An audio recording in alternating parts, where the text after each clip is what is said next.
Haleluya. Sasa hapa ndio mnanishangaza.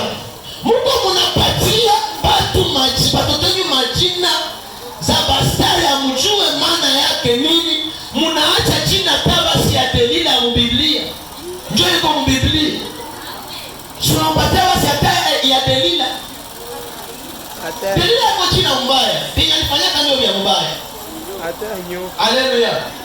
Delila Mungu. Unasoma Biblia mbaya.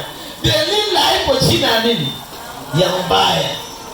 Yenye alifanyaka ndio ya nini? Ya mbaya. Ya mbaya.